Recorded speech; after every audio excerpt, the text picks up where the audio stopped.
TV ન્યૂઝમાં આપનું સ્વાગત છે। દાહોદમાં રામનવમી મહોત્સવ નિમિત્તે નીકળનારી રામયાત્રાને લઈ સનાતન સમાજના પ્રમુખ, ગણેશ મંડળ, નવરાત્રી મંડળ, સમસ્ત હિન્દુ સંગઠનોના મુખ્ય કાર્યકર્તાઓની ઉપસ્થિતિમાં એક અગત્યની બેઠકનું આયોજન। પ્રભુ શ્રી રામનો જન્મોત્સવ એટલે રામનવમી પર્વ આવી રહ્યું છે, ત્યારે સમગ્ર ભારત વર્ષમાં પ્રભુ શ્રી રામના જન્મોત્સવને લઈને ઉત્સાહ જોવા મળી રહ્યો છે, ત્યારે દાહોદ શહેરમાં પણ અનેરો ઉત્સાહ જોવા મળી રહ્યો છે। ઉત્સાહ શ્રી રામનવમીના પાવન પર્વ પર રંગેચંગે 2017ના વર્ષથી શ્રી રામ યાત્રા કાઢતા સંસ્કાર social group, Rajasthan panchayat trust અને શ્રી રામ યાત્રા આયોજન સમિતિમાં પણ જોવાઈ રહ્યો છે। તેઓ દ્વારા નગર શણગારવાનું કાર્ય પ્રારંભ કરી દેવાયું છે।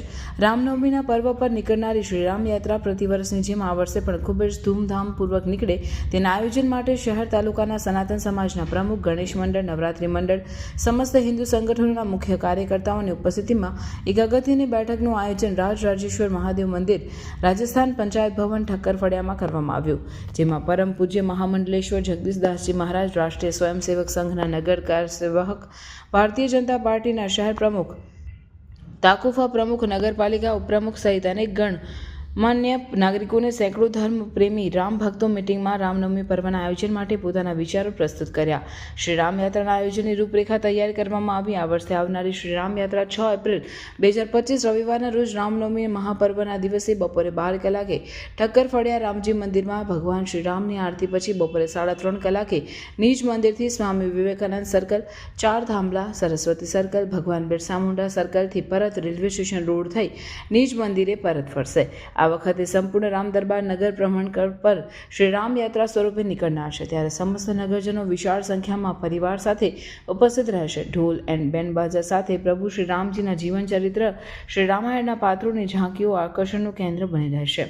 વિશેષ સનાતન ધર્મમાં તિલકનું મહત્વ એ દર્શાવતી ઉદ્દેશ્ય સાથે નીકળતી રામયાત્રા માં ઝાંકીના માધ્યમ જન સુધી તિલકની મહત્વતા, સનાતન ધર્મના બધા તિલકોને સમજ સાથે પ્રસ્તુત કરતી ઝાંકી નગરવાસીઓને જોવા મળશે। સાથે સાથે રામ ભગવાન જીવન ચરિત્રના પ્રસંગો, સનાતન ધર્મના દેવી દેવતાઓ, અન્ય સ્વરૂપો કલાકારો દ્વારા વિવિધ સ્વરૂપમાં પ્રસ્તુત કરશે, જે આકર્ષણનું કેન્દ્ર રહેશે। અને અન્યમાં આ વખતે મથુરા જન્મભૂમિના વિષય પર વિવિધ સ્વરૂપની ઝાંકી આકર્ષણ ઊભું કરશે અને લોકોમાં જાગૃતતા લાવશે।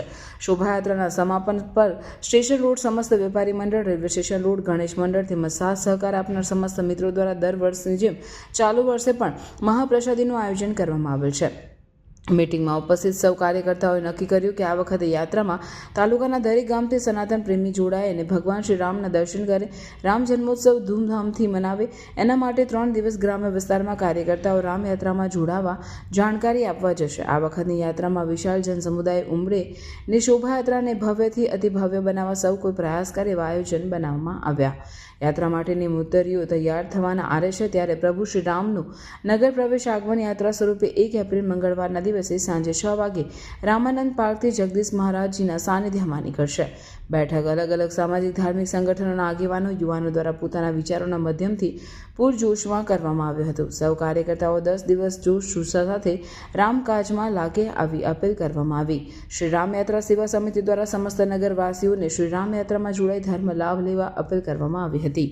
રિપોર્ટર નાગેશ્વર સેન, દાહોદ।